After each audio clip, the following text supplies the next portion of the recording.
Welcome to the virtual meeting of the Audit Committee. It is 4 p.m. on Wednesday, the 14th of April 2021. My name is Councillor Kevin Lloyd and I am the Chair of the Committee. In accordance with the regulations made under Section 78 of the Coronavirus Act 2020, this remote meeting is being live streamed and recorded. The audio-visual recording will be made available on the Council's website and YouTube. All meeting participants are reminded to speak slowly, clearly, and in the direction of the device's microphone at all times. A reminder that mobile phones and other electronic devices should be turned off or put in silent mode, and those participating in the meeting should refrain from taking phone calls. For the purpose of recording of attendance, I can confirm that the following councillors are present and participating in this remote meeting. The councillors are as follows: Naveed Alam, Priti Joshi, Geoffrey Coifman, myself, Kevin Lloyd, David Lloyd and Ian Wrigley. We also have the following officers in attendance: Emily Byrne, Democratic Services Officer, Connie Campbell, Head of Finance and Acting Section 151. Mr. Gill is not joined us yet. Oh, yes, he is. There he is. Hello. David Gill, Head of Law and Democratic Monitor Officer. And finally, we also have the following auditors in attendance, which is Ruby Dio, Internal Audit from CW Audit, Paul Harvey, External Auditor from Grant Thornton, Grant Patterson, External Auditor from Grant Thornton, and Mark Watson, External Auditor from CW Audit. Now, for the purposes of the regulations, I can confirm that before this remote meeting went live, all participants confirmed that they can see and or hear all participants. This meeting will be conducted in accordance with the Council's adopted remote meeting procedure rules, a summary of which are attached to tonight's agenda for reference. I may also politely remind all participants that they must not act in a disorderly or disruptive manner or otherwise interfere with the committee's proper conduct of business. Thank you very much. Now we'll go on to the agenda. Bear with me. Agenda item 1. Apologies for absence, please. None received, Chair. Thank you. Agenda item 2, appointment of substitutes, which obviously that wouldn't, as everybody's in attendance, that'll be okay. Any declarations of interest, item 3. No declarations recorded. Minutes of the previous meeting then on item 4. To read and confirm and sign the minutes of the previous meeting in accordance with Rule 19 of Part 4 of the Constitution. Can I do that? Move it from the chair. Do you have a seconder for that? Councillor Priti Joshi has put her hand up. Thank you very much indeed. So we don't need an actual vote on that, do we? Am I? No, okay. So, thank you, Councillor Joshi, for seconding that. Okay, moving on. Minutes that we've just done. Excuse me. Item 5, action list arising from the previous minutes. There is no action on this list arising from the previous minutes. Therefore, we can move on to item 6. Item 6 is petitions and deputations, please. None received, Chair. Received. Okay, we go into the main business end. Item 7, statement of accounts and annual external audit, ISO 260 governance report 1920, the progress report. Excuse me. Who's taking that 8 to 128? Item 7. Thank you. Chair, that's me taking you through this report. Okay, Tommy, thank you. And following the report, I'm going to introduce Grant Thornton, auditors Grant Patterson or Paul, to take us through the supplementary report. Right. Right. So the report we've got in front of us, the statement of accounts. This is basically an update report because a report was taken to November's audit committee, seeking approval of the statement of accounts, which weren't complete at that point in time, and an update was given.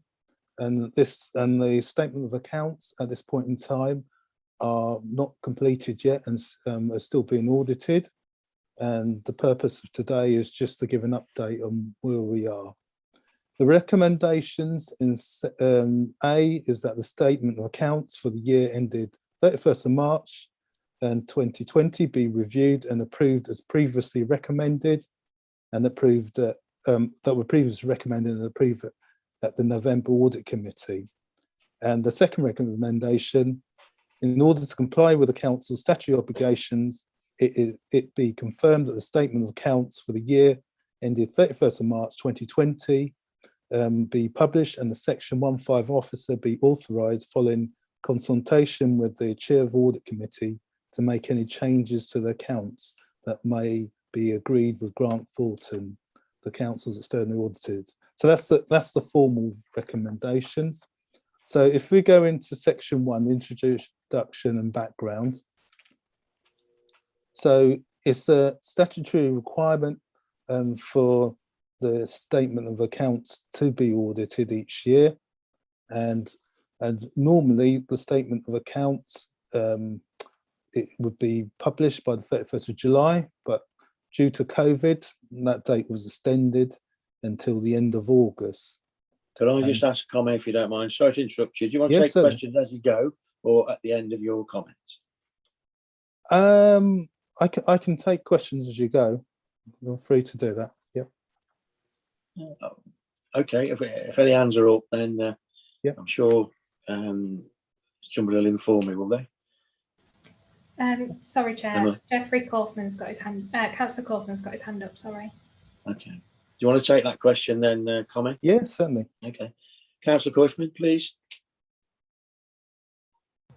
Well, there are two things. I put it up early, but we haven't got there yet. But while I've got the floor, there are two things I'd like to ask.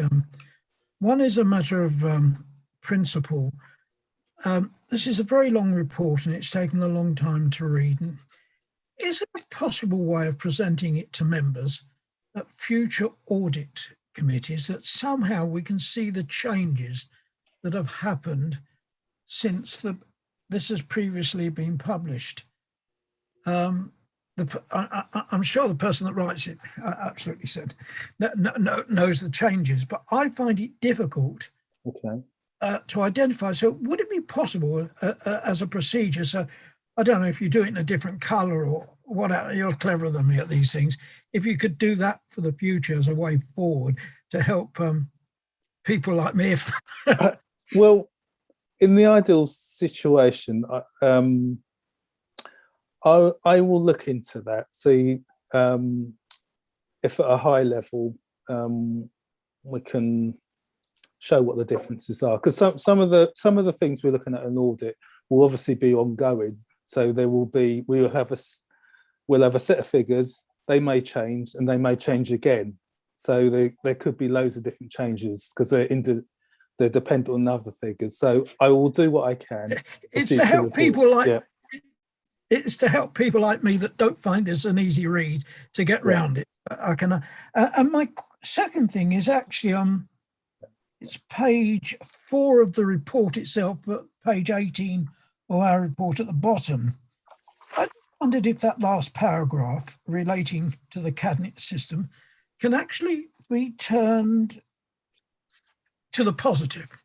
So because I'm very proud that as a council, the committee system where all members' contributions are equal and decisions are not made by a cabinet. And I would like that positive rather than a negative, that we've not adopted something that we don't want in any case. Is it too? Right, this is page 4 and page 15. Yeah, yes. yeah. Which, we haven't published the final version of the account, so we can make an amendment.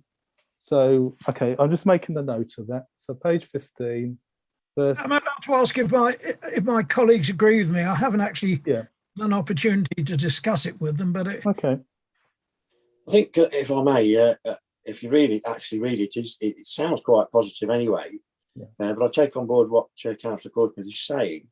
Opium Wixton Borough Council has not adopted the cabinet system and all 26 members are involved in the decision making, which is the right thing to do, in my opinion. I'm sure Councillor Griffin would agree. So it's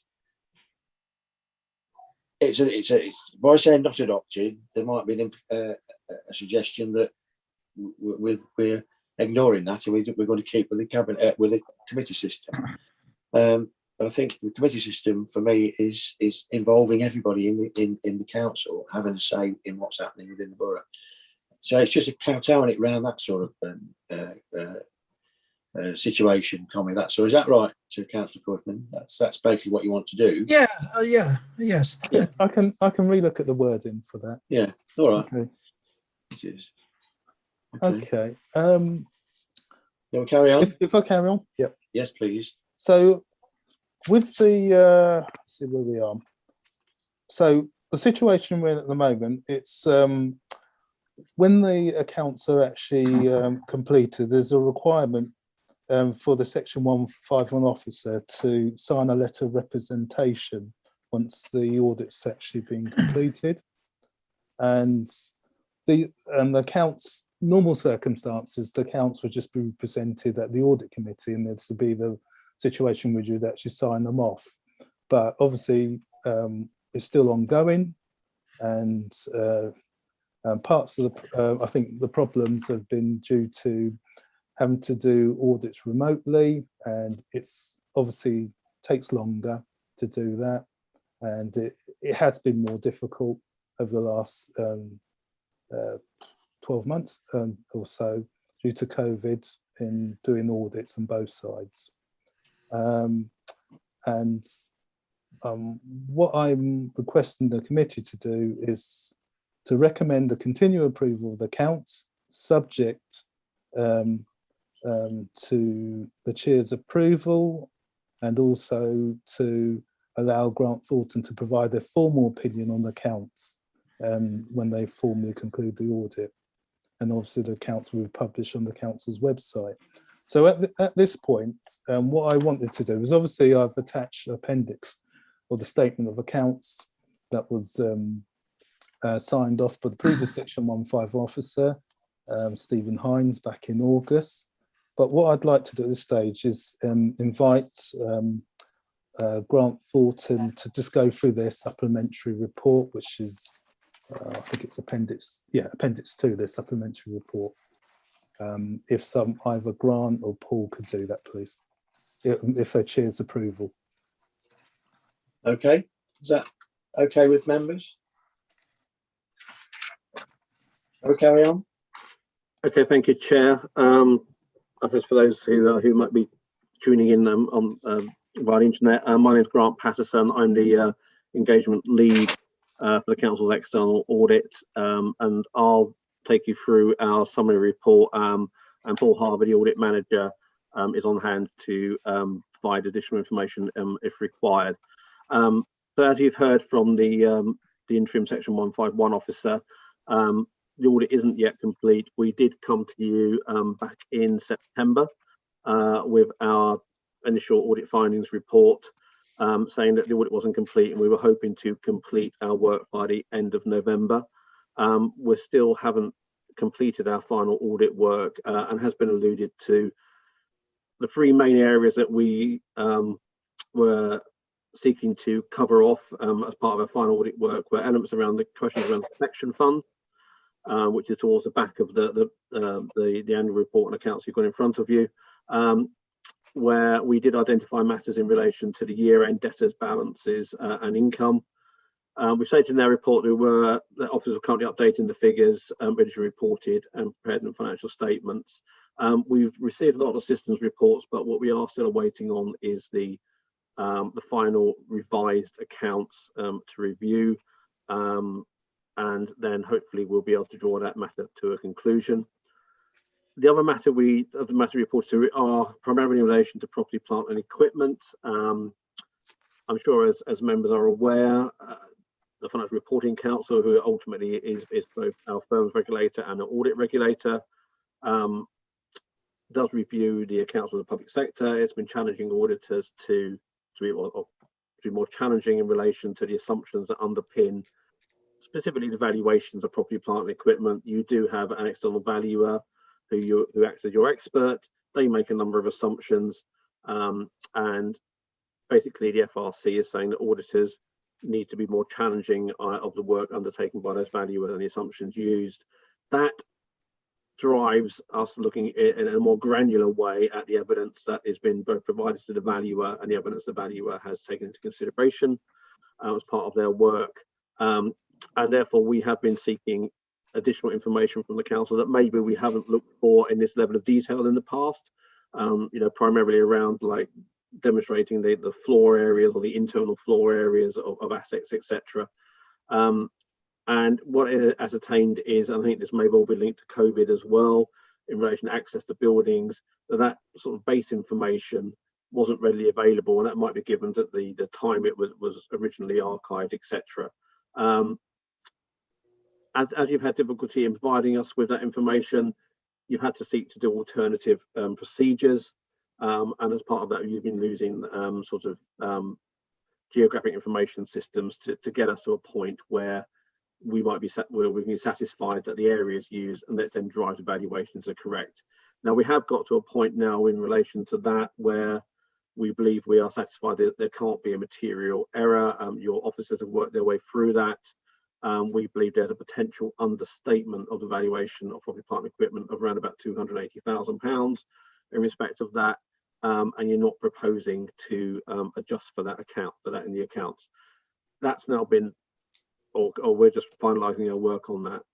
The second element, or third element, and taking over PP, the third main element was around council dwellings, where when you're undertaking a reconciliation between what's on your fixed asset register and your housing system, which is Orchard, officers identified that there are a number of differences, and that's primarily around dwellings being in different beacons. And the beacon principle is that effectively you find, I suppose in simplistic terms, an average value for a number of properties in that or a value of properties in that beacon, and then you multiply it by the number of the beacons and you add it all up to get to the total. I mean, we found, and the council identified that some assets were not in the right beacons, and some actually you hadn't been valued or put into the right beacons. So officers have been working with the valuer, and we've now received the information from the valuer confirming the valuation of properties, and have worked out that by making the adjustments within those beacons and then revaluing, when we put down in our report at this time the estimate, the valuation will be £250,000 to £300,000. I think the ultimate figure is now 311, and you will be adjusting for that in the financial statements. So those areas have delayed our audit in that respect, and we aren't formally in a position to sign off the accounts. So there will be some adjustments flowing through those accounts.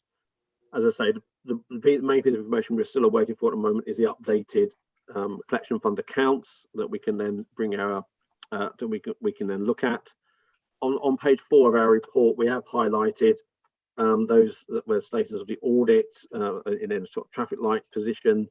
In terms of the red light, we have received evaluations for the 4-bedroom properties. As I say, we are still waiting some information around NNDR provision and apportionment, and working papers around the management costs and completion of the EFA note. There are some other elements of the accounts that we're looking at which are green. We're not anticipating those having an impact upon the numbers in the account. So we are progressing through the audit. The challenge we have is how quickly we can conclude that work in relation to the financial statement.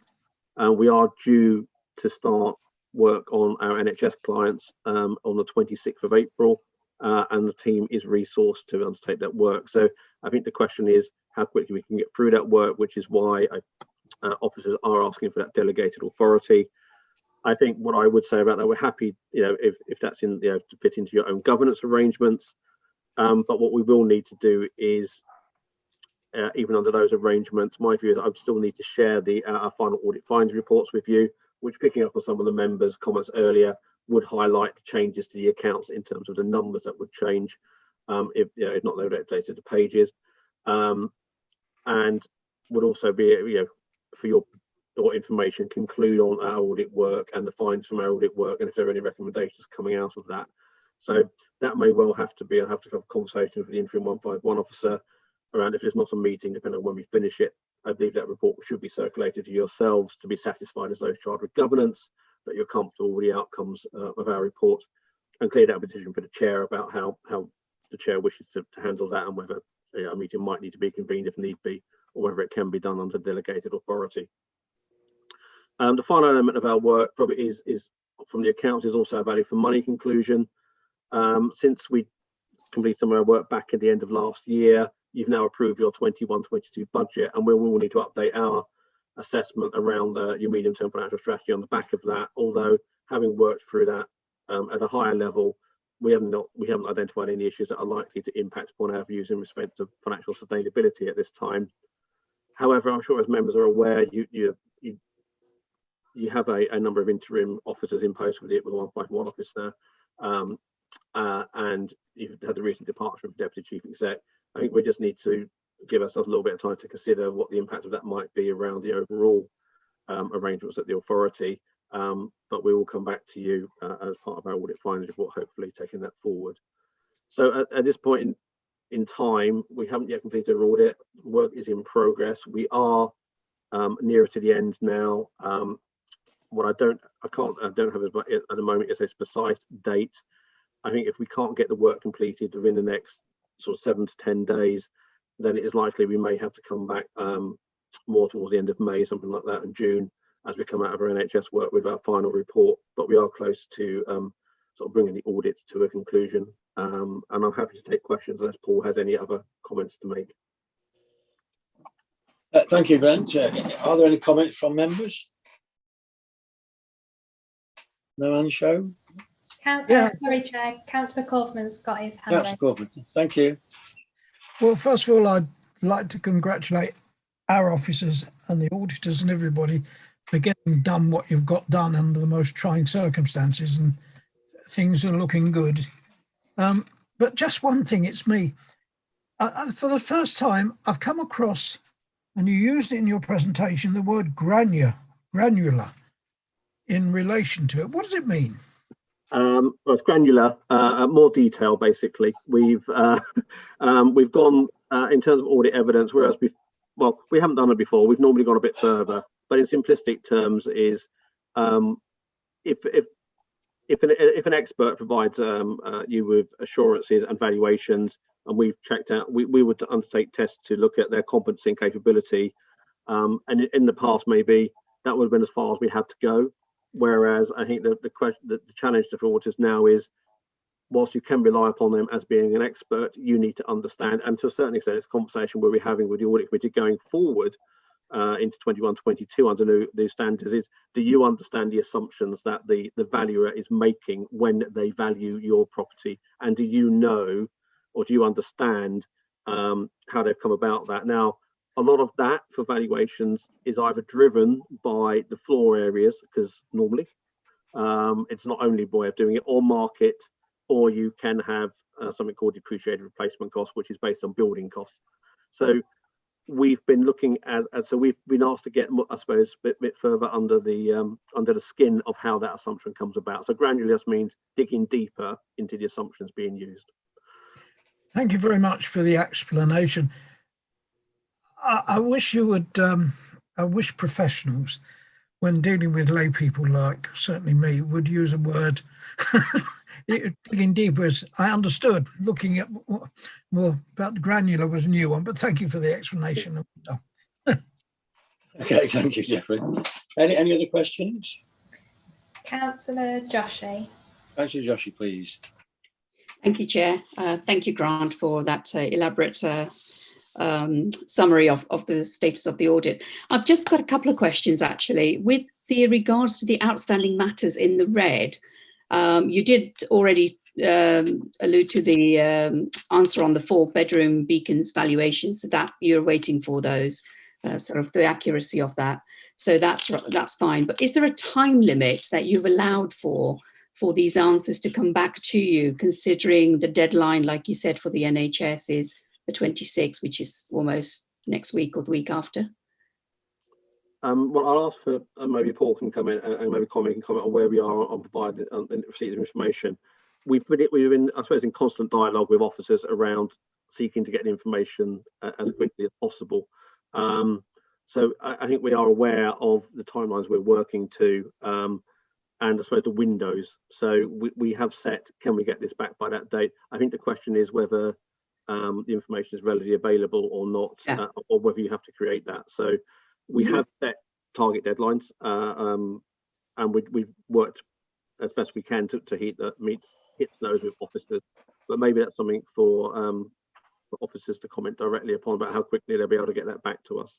Okay, and just going on from that, will it affect our accounts as we have already seen and we've approved them?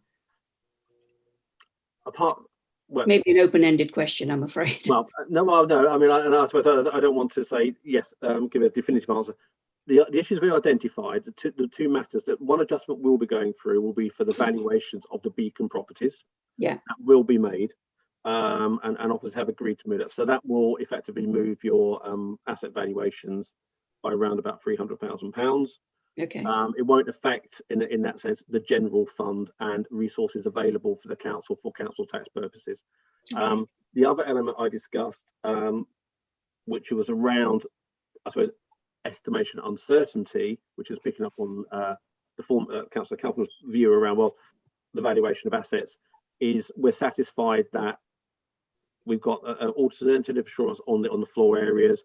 There could be a difference of around, I suppose, £250,000 or whatever, but it's not material, so you're not going to adjust for that, and you're putting processes in place for 2021 that will mean that will come through. So you won't be adjusting for that, but I will report that to you.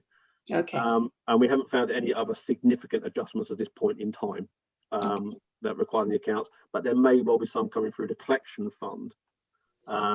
But we're not anticipating them being material, but I haven't seen the final numbers come through. I don't know if Paul or Connie have got a comment on the collection fund. Chair, is it okay if I make a comment? Yeah, of course, yes. Yeah. Yeah, so on the collection fund, the numbers that were put in the statement of accounts, there will need to be adjustment because they're not correct. So I've got officers at the moment who are looking at the collection fund information, which we're at the stage now where I think they've either about to send them to the auditors, or just doing the final review just to see where we are, basically. But the officers have been working in the background trying to check information to send on, because we're aware that we are time limited. There's not a lot of time until Grant Thornton have to move on to another audit. And some of the hold-ups we've had is that when we're requesting information from our valuers, there has been a delay in receiving this information, which has taken time. And even the bit about the receipt of the valuation for the 4-bedroom beacons, we've had to chase our valuers, which just hold things up because they've got to give the valuation. So it does take time when you have to rely on external people to do it. Okay. Thank you, Connie. Yeah. Are there any other questions on that second paper, item 7?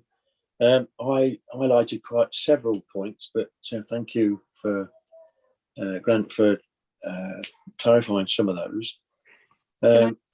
Sorry, Councillor Lloyd, could I just finish? Oh, yeah, sorry. Sorry. And Grant, in your opinion, as far as you're concerned with the audit report at the moment, are you satisfied that the level of borrowing and etc. that we've shown is sustainable over the number of years with the assets and the generation projects that we are looking at? I'm going to go back and revisit that. At the moment, I mean, I think, yeah, we recognise, given the council's size, that you are in a challenging position, but you're not alone in that.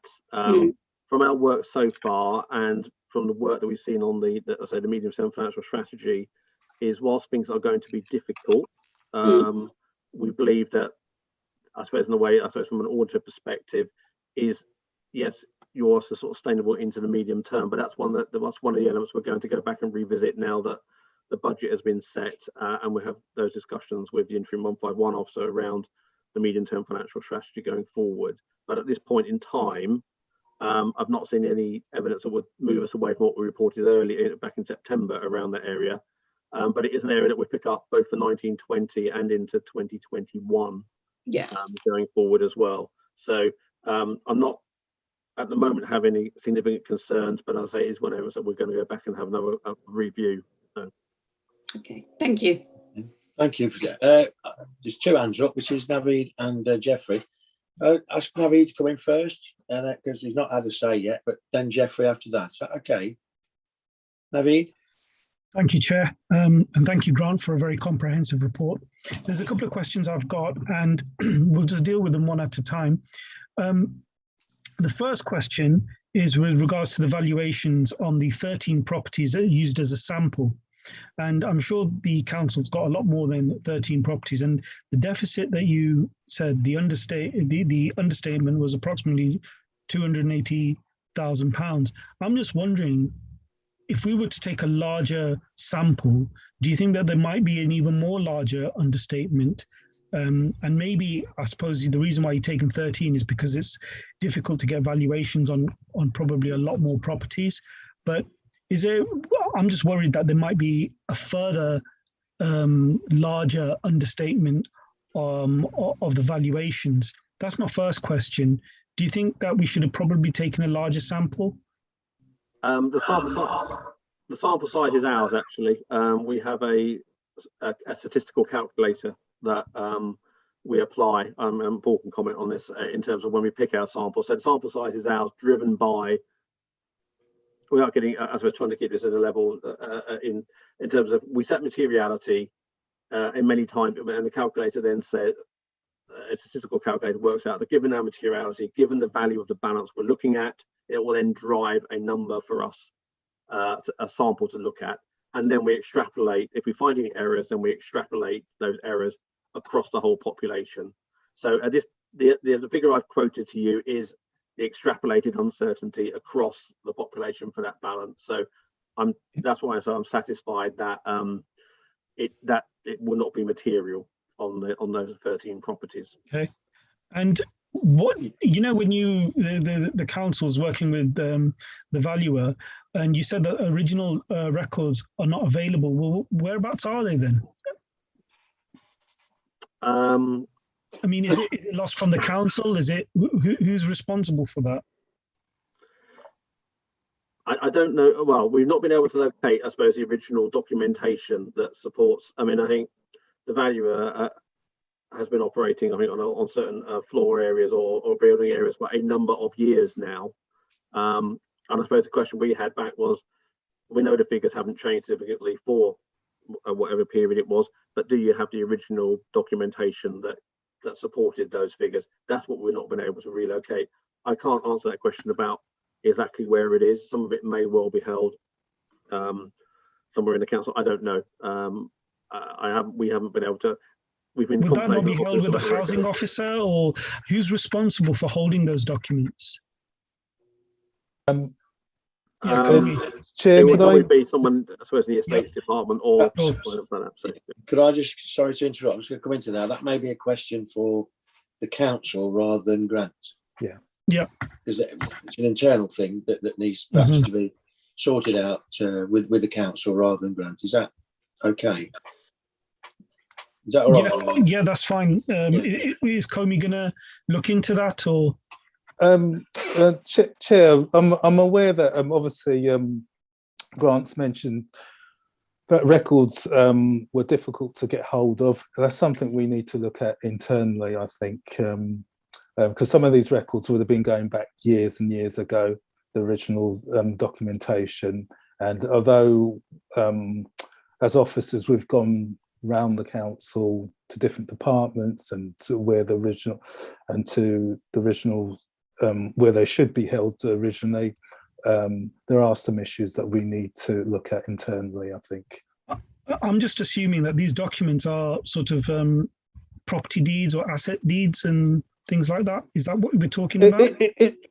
It's a variation of different things. So yeah, it would be those sort of things, and also things with the floor area on, and there's multiple documents. So maybe a solicitor that we're working with, maybe they've got some record of those, legal department. We have been, as officers of the council, obviously we've been doing our best to source these original documents. But as I said previously, some of these are dated quite a number of years ago, and there has been difficulty locating some of the documents. Could I suggest that, again, it's an internal inquiry that needs to take place with regards to these documents. So perhaps maybe we can put this one to bed at the moment, and then you can take that on board, Tommy. Yeah. And perhaps at a later date, we might be able to come up with some sort of definitive answer. Yeah. With We are regards to working through that with the council, Chair, because this matter won't go away, and we'll be asking for some information next year as well.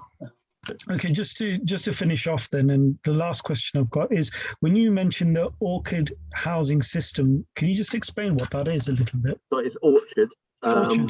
Orchard. I can give you my. Basically, your housing system is what you record all of your sort of your housing revenue account dwellings on, which would help you drive your sort of rentals and elements like that. So it will keep a record of all of your council dwellings, and from that that's where you would drive your rental requirements, or your tenancy requirements, and service charges, etc. And I think what we found was a difference between that and what we call a fixed asset register. But we believe that because you'll be using the Orchard system to sort of effectively manage your council dwellings, that's probably of greater, it's likely to have more up-to-date and accurate information than maybe it's sort of a fixed asset register, which is effectively a spreadsheet. So it's your housing system effectively. So. Yep. Thank you very much, Grant. Appreciate it. Thank you for answering my questions. Thank you. thanks, Councillor. Jeffrey, Councillor Coifman, please. Yeah, thank you, Chair. I'm not sure whether this is the appropriate time to ask it, but I'm sure you put me right. Page 38 is. Are we getting there later? Getting there later. We're still on this okay. All right, I'll wait then. Back to that when Tommy starts again, following from Grant's report. Okay, Then you cheers. can ask it again. All right. Any more for Grant on this paper? No? Can I ask very quickly, because throughout the paper it suggests that further action is needed, officers are currently updating figures and will report back later, and so on. It goes throughout the documents suggesting that. Is there a plan of when that is going to start to take place, take shape? Could we have some sort of idea of dates when that's going to happen, when we can get the final accounts? Is there a plan in place for us to work to? Chair, if I could answer that question. Yes. Yes, we're aware. At the moment, I've got officers working full time on that. I've brought someone in an interim basis who specialises in closing of accounts, who's assisting with that process, and some of the in the background, people have been working at resolving these queries, and they've been doing that over the last couple of weeks. So the intention is all the queries that have been circulated, we're intending them replying back as soon as possible. Some responses have been made, but then not in this report, because obviously Grant Thornton would have had time to review them, but the officers are consistently working on this. So I can't give you exact. Obviously, my officers are going to be sending the information to Grant Thornton as soon as possible this week, where they've got the information, and then obviously Grant Thornton will have to review it and see if it's satisfactory, and see if there's any other further queries that develop from that. But we would ideally hope to conclude this before Grant Thornton move on to the NHS audit. But That's subject to anything else coming up Yeah. that Yeah, I affects it. appreciate the difficulties. Yeah, I mean, I do really. But we need to move this forward. Of Is there a course, yeah. particular statutory deadline for this? Could Grant, would you be best to answer that question? Well, I can answer that. Well, the statutory deadline. The statutory deadline. The word deadline is what I was sort of hovering over. Is as a result of COVID, the extension was to publish audited accounts by the end of November. If the accounts were not audited, you needed to publish your accounts with an explanation of why they hadn't been audited. So that's actually where the statutory requirements come in. So I believe you've done that, and therefore you're not in breach of a statutory regime in that sense, if you know what I mean. There's not another date that then comes in. But clearly, what you do need to do is progress to get the accounts audited and signed off as quickly as possible. So the end of November has passed. We're now working through, and the accounts are published. They are unaudited.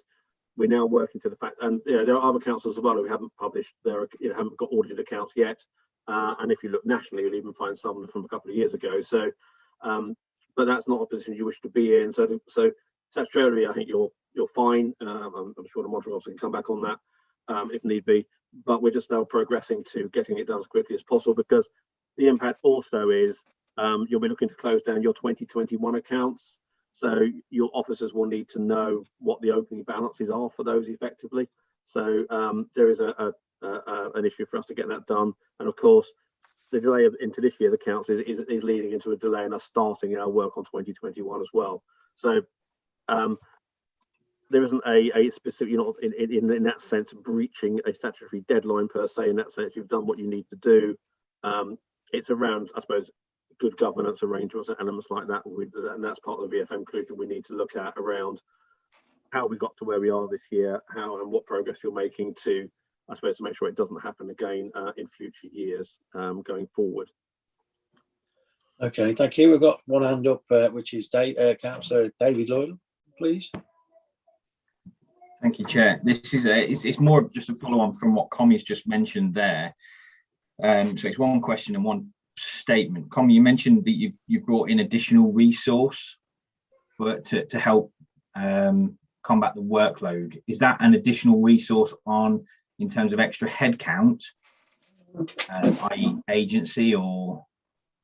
What I've brought in an agency member of staff who specialises in doing close down and producing statements of accounts, whose primary work is to work on the 2021 accounts, but is also assisting with closing down 1920, because in my opinion, that's why I felt we needed some additional support in doing that. And also, the first things have happened. So what obviously I want to put in place things to help mitigate certain things not happening. Like, for instance, we've talked about the housing system, where I've asked the valuers to value Beacon properties for 2021, so that going forward, some of the things that will come up in the audit report, we can have something in place to mitigate those. But as you were saying, we're still in 1920, so we need to get through that. So, because there have been some issues, like some of the things resulted from reports not being run at a certain date. Some reports, there was, I think, one for particular. We've talked about the NNDR. There was a report that should have been run at the 31st of March, which wasn't. It should have been run at the 31st of March 2020, which wasn't, because I think that was at the time when we had COVID kicked in, and then for some reason or another it was run late. So for this year, for 2021, I've made sure that's been put in place, so someone's run all the reports, so to mitigate 2021. But so coming back to 1920, where I've diverted officers to concentrate and getting these 1920 counts out the way, because as Grant alluded to, it makes it difficult with our opening balances when we're trying to finalise the 2021 accounts. So I'm aware of that, and I want to move things forward as quickly as possible. Right. So just on the back of that, then. So yeah, you've obviously brought somebody in to help supplement for the 2020-2021 accounts. Yeah. That person is now being diverted resources onto 1920. For me, bringing in an agency member of staff, I would assume that any logical step to bring in any agency staff, okay, a time report would have been done of justification to spend for agency staff, because as the report, going back to your report, we spend a lot on agencies over and above what we should be spending year on year, and it's a substantial increase from 1920 forwards. Yeah, sorry. Yeah. Just to answer your, sorry, I know you, we already had an agency staff supporting for 1920. So over the last, I think, couple of years, there have been agency staff who are specialists in closing accounts, who have been supporting the finance department, because in order to produce a statement of accounts and all that's required, it takes a dedicated amount of time. And the finance staff, the finance team at the time wasn't resourced to actually do that with their existing members of staff. And it's common practice for councils to bring in additional staff to help them through the close down of accounts. And I appreciate your point about agent staff, but it's a statutory requirement to produce a statement of accounts. So, so the Section 1.5 officer at the time, which wasn't myself, made the decision to bring in someone to help do the statutory requirement. So the justification is that it is a statutory, it's statutory accounts to, or statutory requirement to produce these accounts, which I understand. Yep. But that doesn't give us carte blanche to overspend on agency and hire without justification of, I need this person for this amount of time to get that done. If that person then doesn't get that job done, who is then held accountable for not getting that done? I.e., where is the onus on the overspend? That is just, it's more of a statement, and I might be going, it's more of a statement not for audit really, but I think that needs to be something that is a process that is clearly looked at, because we cannot, although it may be a statutory requirement, we cannot keep overspending just because it is a statutory requirement to get that done. There's obviously something underlying that we need to be addressing. And just to answer your question, yes, you're correct. So the council has to look at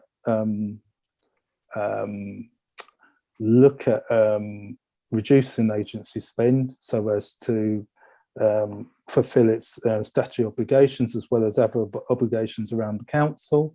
And so obviously, as part of the senior management team, along with the other, we will look at ways to mitigate so that we reduce agency spend, as you've alluded to. Okay, thank you, Connie. Okay. Any other questions? I think, no, thank you, Chair. Connie, I think you've done very well, actually, because you've come into this at a very difficult time. So, you know, appreciate what you're doing. But for me, I think that if it's a statutory requirement, and it's an annual thing, isn't it? It's not this month and then it's finished, and then it's a statutory requirement. So I would have thought perhaps maybe from a point of view of, if it's a statutory requirement, you'll need those people in post permanently, not as an agency, because agencies, as we know, cost more money. So I would have thought that perhaps maybe the future is looking at the old aspect of agency staff and looking at whether or not we need them permanently, because it's an annual thing, it's a statutory thing, so therefore it's got to be there, not rely on agency staff to fill it. That's something that's, I think it comes up later in one of the other documents, which we can perhaps talk about there. Okay. But thank you for that. Is that okay, Councillor David Lloyd? You're all right with that? Okay, can we Yes. Thank you, Chair. Can we move on then, Connie? Going back to the main paper now, because the paper that Duncan, sorry, I don't want to keep showing the papers. The other is that the supplement, the progress report, that can go to one side now and go back to the main document. Is that okay? Chair, it's Grant Patterson. I'm fine with that. Yep, so. Sorry, where are we? We're back on the main paper now, are we? Yes. Who's Yeah, talking to sorry, me? Chair. Is anybody? Sorry, Chair, I didn't have my microphone on. I was going to say, I think it might be on mute. Yeah, sorry about that. So we're going back to page 9, are we? So with this, I've sort of concluded this really because I just wanted to introduce Grant Thornton to give an update basically on where we are with the audit, and just for members to note where we are, and also to continue to give the and to look at the 2 recommendations, recommendation A and B, so that once the audit's actually concluded, we can actually formally sign it off in consultation with the chair. And as Grant Patterson stated, once they got to a position where the audit's concluded, myself and Grant would need to have a conversation, and I think the report needs to be circulated around to members and the chair so they can formally see what the report says and what recommendations there are going forwards, to see what needs to be implemented. So that's where those 2 recommendations are. That's it really. They're just for the approval of those recommendations of members. Are you going to take? We've got pages from 11. This is the financial report for the year 1920. Are you taking questions on that? With those, this was the Councillor Coifman has got one. Sorry, if you've got a question, I can take it. Sorry, Kat. Yeah, Councillor Coifman, you wanted to, you mentioned a page number. Yeah, it's just, I'm sure you've got a simple answer for it. It's page 38 of our report, but page 30 of the report. 3830. So it's page 30 of the report of the statement of accounts, is it? Yes, just an answer to your question, which can't understand the answer. The following assets have been componentized. I understand the swimming pool. I understand Brox Hill Visitor Centre and Parklands. But how is it that you selected Blaby Road Park out of all the parks in the borough? Just as why is that different from all other parks? Please. I'm probably going to have to come back to you on that one, because the reasons why those are highlighted, I'm not actually sure at this point in time. I'll probably have to find out. Sorry, I can't answer that question. So obviously the author of the report at the time would have written down a list of the council's assets, but why that one was picked, I'm not Okay, sure. that'll do. Thank you very much. We'll get the answer later on, if that's all right. Yeah. I think it's important. That's a good question, but it's an important Yeah. one. I think we need to get the answer for that one. I'm sure Yeah. Tommy will come back to that. Yeah, I'll come back. Yeah. All right. So, is there any more questions along the lines of the financial report for 1920? I think it's more or less the same one that we had last time. Yeah. If there's no question, I can't see anybody with their hand up at all. I can't.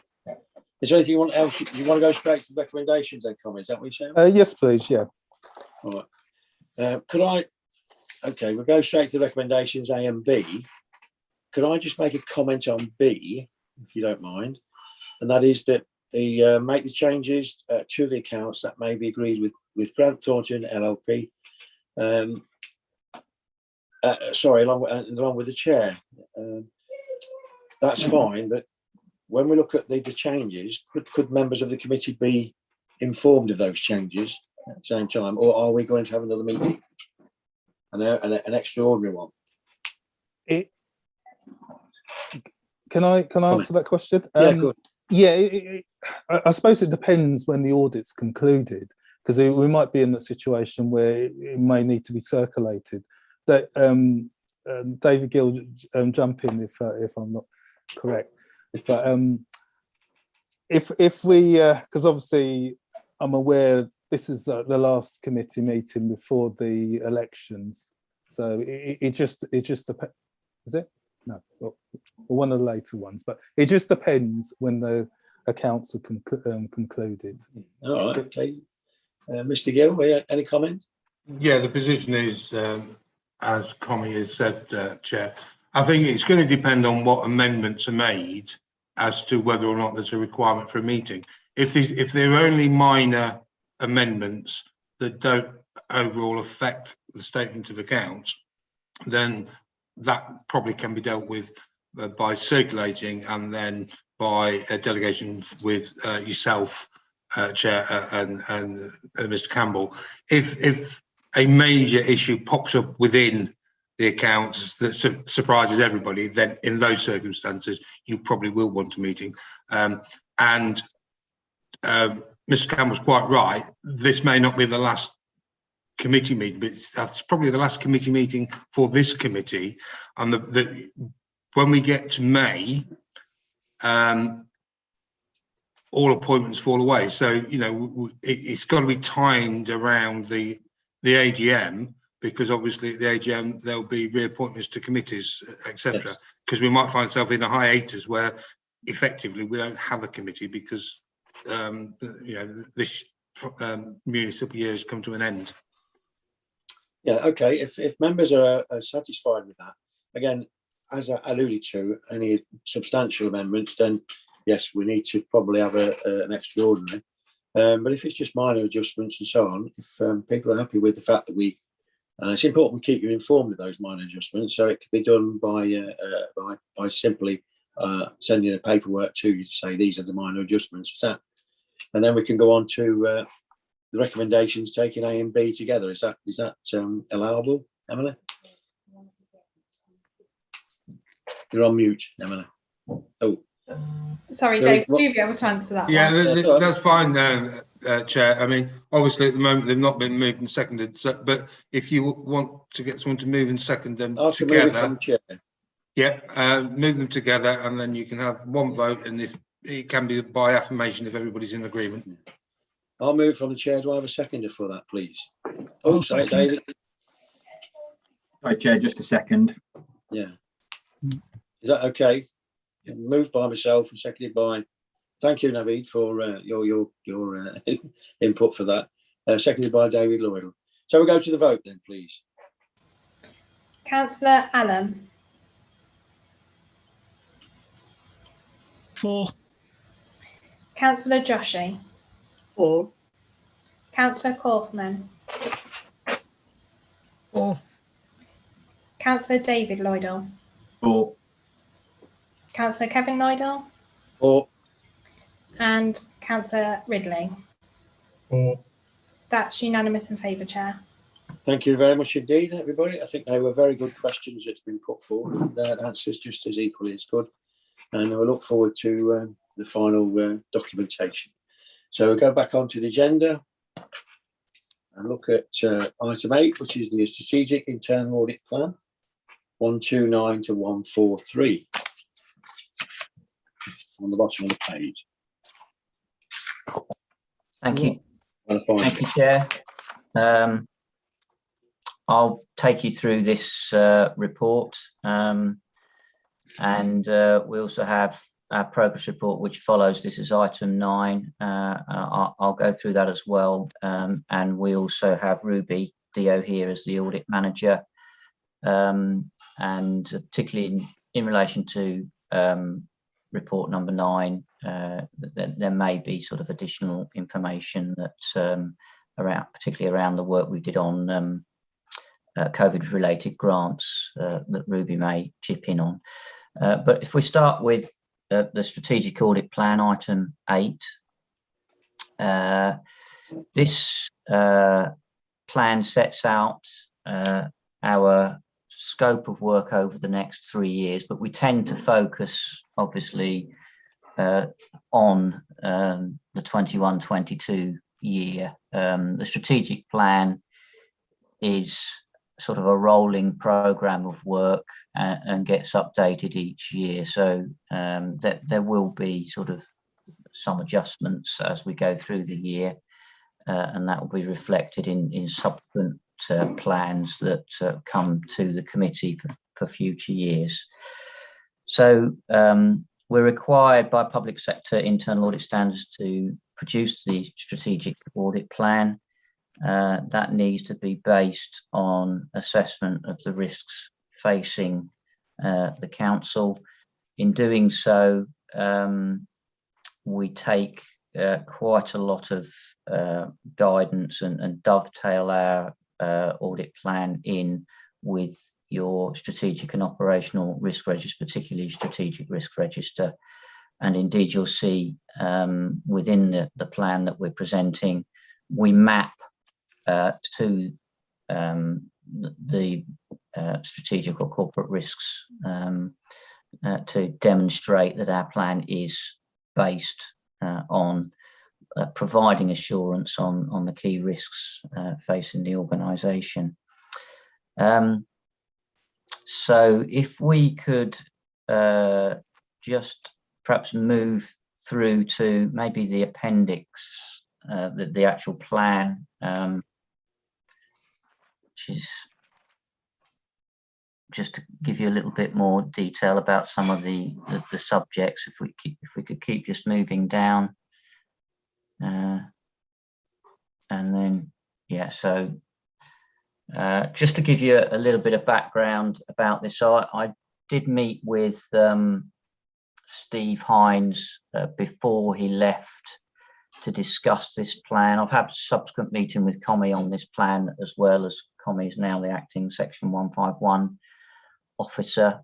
I think it's important to note that the changes that we had to make in the 2021 plan to accommodate a lot of extra work around the COVID-19 related grants has impacted on this particular plan going forward. So, for example, there were some audits that were on the original pre-pandemic 2021 plan that we weren't able to deliver, so they do now appear on this 21-22 plan. A good example of that would be the selective licensing audit that we've got planned, and the volunteer program that initially we were looking to do in the year that's just finished, but those have been rolled forward. So the whole program of work that we've got for 21-22 will enable us to provide a balanced head of audit opinion at the end of the year. And probably at this point, the best thing to do would be to just take any questions, I think, from members of the committee. Okay, Mark. Yeah. Any questions from members, please? Clarification or Councillor Patel? Joshie, sorry. Thank you, Chair. I've got that. I've been called that many times, I must say. Thank you. I've been talking to one later earlier on. Just a quick question, Mark. Pardon my ignorance. I'm just wondering what those numbers are: 10, 12, 40, etc. in the columns. They relate to the number of audit days. So at the end, we used to provide, I think, 270 audit days a year. That got reduced to 253 in agreement with Steve. So that, I think, that's the current level. So I have to sort of, obviously we have to work within a financial sort of package, same as everyone else, but I've sort of agreed that in total approximately that number of days delivered across these different audits will enable us to deliver our professional responsibilities to provide the head of audit opinion at the end of the year, and I'm happy with that. So it's almost a year then, 256 days. So. Yeah, it's pretty, it's very much in line with what I would expect for other sort of similar councils as yourself. They're all pretty much similar number of days for councils of your size, and some of the things that you've got obviously retained, like social housing, sort of, which some councils have obviously transferred out. So there's always a bit more time if we need to look at that. Okay. So Yeah. Okay. You all right with that, Councillor Joshi? Yes, okay? thank you. Yes, Okay, that's fine. Thank you. Any other questions? Okay, I've looked at it, and Councillor Joshi's confirmed what those days are, 10, 20 or whatever. From an audit point of view, an audit committee point of view, is there a breakdown of when and what will actually turn up at the audit committee throughout the year? we certainly can provide that information. It's been in a sort of a normal year, whatever one of those is now, it would have been easier to sort of identify sort of the proposed quarters. It's been a bit more difficult as officers have been sort of dealing with a lot of extra work to sort of say with certainty when we might be able to deliver audits in which quarter. But I can certainly, we're getting to a position now where I think we're into a bit calmer water, hopefully. So I can certainly share that through Commie with the committee. Okay. Yeah. So, sorry. I was going to say that we do have to be a little bit flexible at times as to sort of, we might plan a piece of work in for a particular quarter. It might need to be shifted based on what else is going on at the time. But yeah, sorry. So we can look forward to a little bit of a guide on to throughout the year which ones you're going to bring to each audit committee, and do you then prioritise? Are there more ones with more urgent than others, for example? So you'll bring the more urgent ones to the committee to get resolved, or how does it work?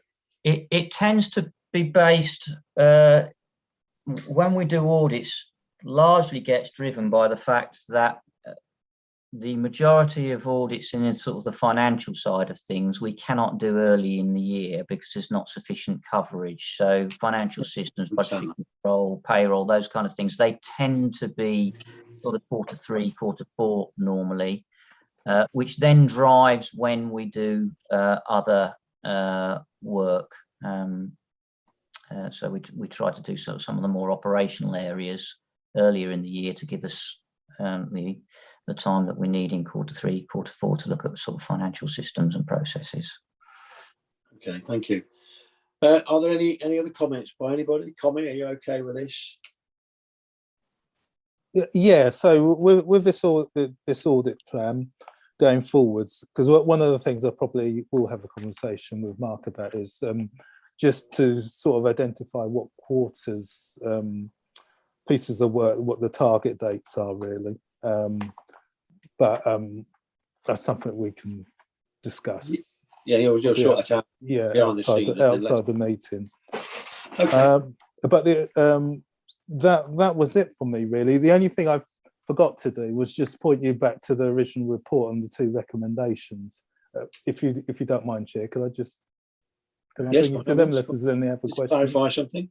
Yeah. So the 2 recommendations were that the contents of this strategic internal plan for 21-22 to 23-24 be noted, and the second recommendation be that members approved internal audit plan and put forward.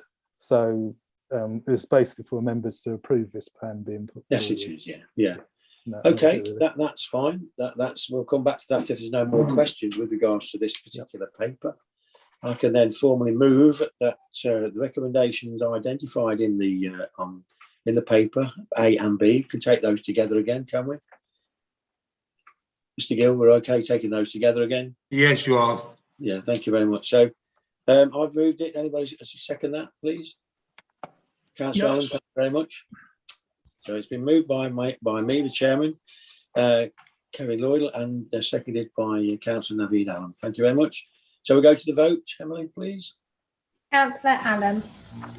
For. Councillor Joshi. For. Councillor Kaufman. For. Councillor David Lloydell. For. Councillor Kevin Lloydell. For. Councillor Ridley. For. That's unanimous in favour, Chair. Thank you very much, everybody. That's really appreciable. Again, some good questions there. Thank you for your report, Mark. That's brilliant. Okay, so then we'll go on to item 9, which is the internal report progress 144 to 155. So with this report, I've just done a brief summary paper. The recommendation that the contents of this report and the appendix be noted. So this is basically an update on what the progress of the internal audit on the internal audit for this current year for 2021. And what I'd like to do at this stage is then invite Mark Watkins to just give us an update on the Appendix 1 that's attached, because all I've done is just summarised it, but it probably would be better if Mark goes into more detail with Appendix 1. Is that Mark again, is it? Yeah. Yeah. Okay, Mark, thank you. Okay, thank you. So yes, this is, as Commie's just said, this is a progress report for the 2021 year. There are still some audits that we are delivering that relate to 2021. That tends to be generally fairly normal, that we sort of finish off audits in April of the following year. This year it's a little bit different in as much as there was a significant amount of work, as I mentioned earlier, that we had to do on the COVID-19 related grants, and we were delivering that work at a time when the team that was paying those grants was under extreme amount of pressure, especially as sort of new tranches of grant payments came through. So that work took longer than we would have hoped for, but it wasn't. It was unavoidable, really, and we've had similar issues with some of our other councils as well. It's just another sort of indication of the kind of pressure that's been having to be dealt with in the year that we've just gone through. I think the other thing to mention is that the work that we've done, that we do on the financial systems, is one of those that we have had to push back to the now, and that's really related to what we were talking about earlier, in as much as Commie and his team are really focusing on the 1920 accounts and of course the 2021 accounts as well. So we needed to sort of step back a bit, but we are progressing the work there. I don't foresee any problem with issuing my head of audit opinion for 2021 in good time. Normally we issue those probably by around about the end of May. I'm still pretty hopeful that we'll do that, or if not, it'll be early June, and that there shouldn't be an issue in terms of the timing or any knock-on effect in terms of the annual governance statement, which generally refers to, in part, obviously, the work of internal audit for the year. So this progress report just summarises the conclusions we've reached on work that we've finalised since the last audit committee. So if would you like me, Chair, to just briefly talk about each of those boxes with the different reviews? Or? That would be helpful, if you don't mind, Mark. Okay. Okay with that? Yeah. So risk management, the council's approach to risk management has significantly improved from previous years. So there's a new strategy document in place. There are regular reviews of the strategic risk register and the operational risk registers that we hadn't seen in previous years. So there's been some big strides in doing that, which is why I've given it full assurance, which is quite it's quite a thing for an internal auditor to give a full assurance report. But I felt that that there really is a sort of a very clear, structured approach now to sort of reviewing risks, recording risks, and the actions that's being taken on them, and that's being driven through the sort of the strategic leadership team. So it's very good. I'm quite pleased with that. Yeah.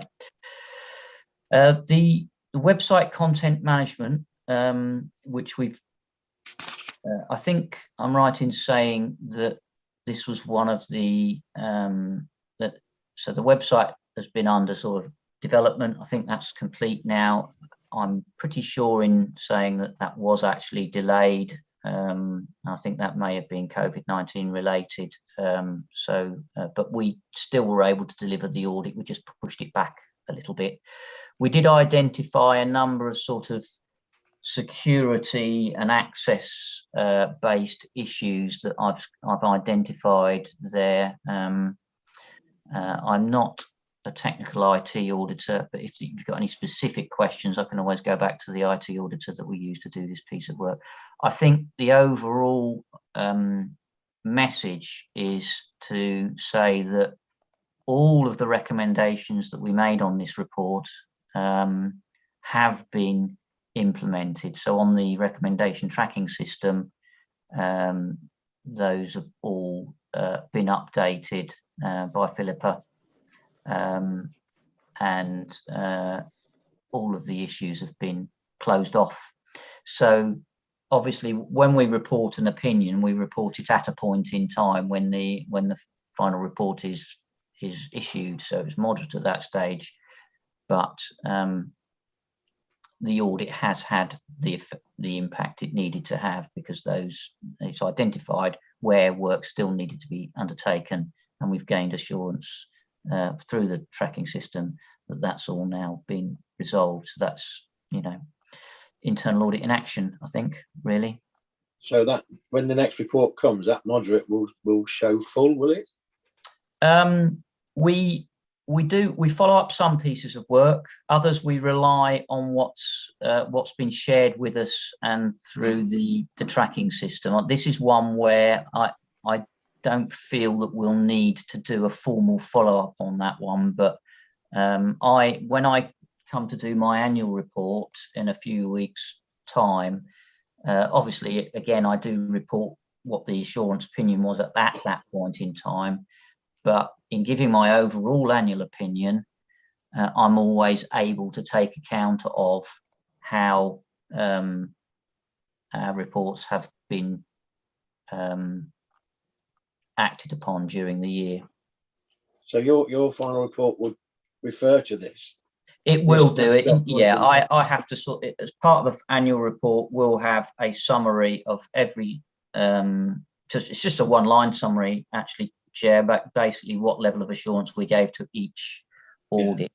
Yeah. Where before, during, and after. So we've got a closure, if you like. Yeah, you'll see when I do the annual report, but what I tend to do is where we've given sort of moderate or limited during the year, I put some narrative in the annual report that tells the readers of the report how action has progressed during the year. So whilst I don't change the original opinion that I gave, because that would be too difficult to track, I can sort of put narrative into the annual report, which then helps to support the overall level of assurance that I give across the board. Thank you. Thanks, okay. Mike. So the next one is waste management, which we've given a significant level of assurance. So operationally, the curbside collection service operating well. Thank you. I have a question, actually. Sorry. Okay, you're right, Mark, with that take question. Yeah, sure. Okay. Sorry, I had my hand up a while ago. Thank you, Chair. Sorry. Mark, just a quick question. It really goes back to value for money for me. With regards to the IT audit, I'm a bit worried about the fact that we've got 4 significant and moderate ticks, actually, which to me, if it's not providing a secure environment, the website, should somebody be questioned about that, or should that be a priority from an internal perspective as a project? I think that's really dealt with by what happens after we issue this report. So it probably goes back to what we were just talking about a little bit, in as much as where we identify sort of areas of a system which we think are sort of moderate or limited, we would expect action to be taken promptly, and that's what the tracking system is there to do. So I think sorry. No, finish, please. Sorry. I was going to say that it's fairly normal when we're looking at a system or a process where change is occurring, and we look at it as it's occurring or just after it's occurring, it's not unusual to highlight further areas that need closing off, and that was the case with this particular audit. Yeah. And indeed, I suppose that kind of sort of justifies why some of these audits are in the plan. It goes back to what I was saying before about we identify potential areas of risks looking forward. So when this appeared in the plan for the 2021 plan, it was because we knew that there was going to be some development on the website, and therefore Steve at the time directed us, yes, please have a look at this. So it doesn't surprise me that sometimes we do audits where we find some issues because we're being directed to find those issues, and as long as they're then action is taken and we track that through the tracking system, I think that's doing the job. I'd be more concerned if we had any clients where we were kind of steered away and asked to look at things that are pretty mundane and we know are operating effectively. It's much better if internal audit is used to sort of peer into areas where we think there may be some issues, and sort of new and developing systems is a key area. So I think opium wisdom of always. For me, this might be something that we need to take away and actually speak with Philippa and the gang, the team, really, because I think we've not really had. I sit on the IT committee as well with another couple of people on this committee. Yeah. And because we haven't had those group meetings, this has obviously gone amiss. Because for me, the major concern is the website operates in a secure environment. Being in a moderate state isn't right, because we're facing cybercrime and all the rest of it at the moment. Yeah. And then the backup regime is in moderate. I would expect that to be in full. So it may not be something that you can perhaps solve, but I think certainly it needs to be addressed immediately, if not sort of like, perhaps I could suggest, Councillor Joshi and Mark, is that you're quite right. The IT committee should be an item on their agenda to come up with what you're talking about now, and I think that should be a priority for the future. That can be instigated, I'm sure, Mark and yes, Mr. Gill. I think that if it was something where Philippa was asked to sort of provide more detail on what's happened to address those, I'm pretty convinced that would give the level of assurance that councillors are looking for, that things have been done. I think from me, it just looks like logs journals are maintained by a CRM, which is straightforward. That doesn't mean anything to me. I think my problem is having the other bits within the significant and moderate tick. So yeah, I think we need to bring this up somehow. Yeah. I can suggest again, as a matter of record, if you like, that's something that the IT committee could take on board along with Philippa, just to get some satisfaction and confidence that those items that's been just raised by Councillor Joshi are dealt with. That's possible, is it not? Yeah, that can be done, I'm sure. Yeah. Is that all right? Is that okay? Councillor Joshi, you're okay with that? Yeah. Yeah, that's perfect. Thank you. Okay. I think it does Thank need you to very be much. brought up separately. Okay. Thank you. That can be sorted out. So, do you want to carry on, Mark? Yeah. Unless there are any other questions. Are there any questions? Anybody One want to other hand up? Sorry, Chair. Councillor David Lloydall has his hand up. Councillor David, yes. I don't see the hands, you see, when they get put up. So I'm relying on you only. Right, okay. Thank you. Councillor David Lloydall, please. Thank you, Emily, as well. Sorry, just following up on that point that Councillor Joshi's just raised there. The website, from what we can see, it is something that IT will look at. I think, but just to raise it, content management systems. It depends on what we're holding, the data that we're holding. Usually content management systems don't hold any personal data. They just hold content on the website. In terms of what we're actually, the website operating in a secure, the website is encrypted. It is running as a HTTPS as opposed to a HTTP. So it is encrypted from that respect. I think it's just more from a point of view that on the first point there, it looks like we haven't done performed any security penetration tests on the site that may put it into that, and that's maybe just helping yourself out there, Mark. Thank you. Yes, I know that penetration testing has now taken place, and that's tracked through the online tracking system. But yeah, fully agree that these things, like you've said, that they need to be addressed and brought up with there. Yeah, thank you. It was just a statement there. Okay, thank you. Thank you. Yeah, I mean, just to this sort of refers back to the previous item on the plan for 21-22. We always have an element of time that is sort of IT audit related, and that's, as I said, directed in key areas. So for 21-22, the work that we're doing is looking at the arrangements you've got in place to come away from the partnership and set up your own IT system. So this year, our IT auditors' time is being spent almost running alongside that process as it happens to provide support and independent assurance and advice as we go along. So, which I think is a very effective use of audit time when there's big changes afoot like that.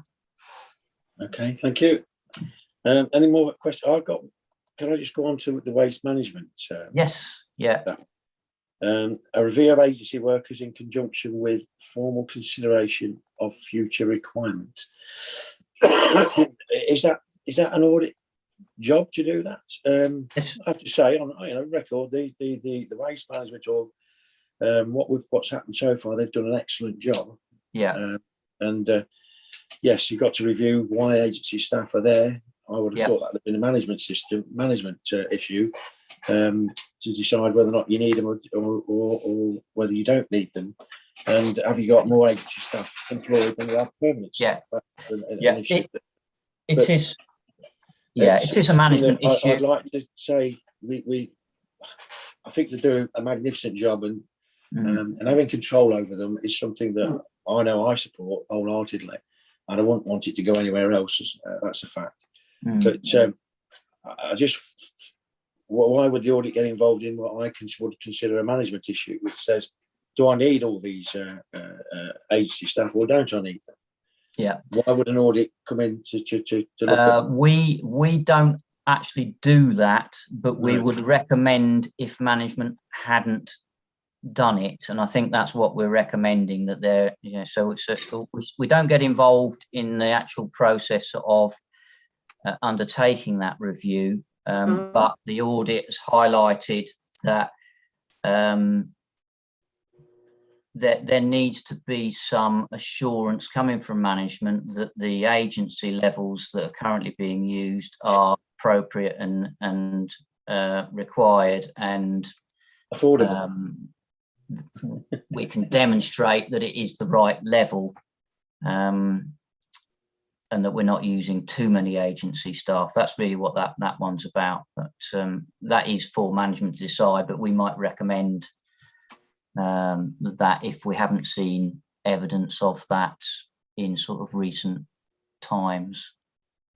Yes, I agree wholeheartedly. It's always been suggested that the by the chief executive actually that the funding for that keeps going up year on year.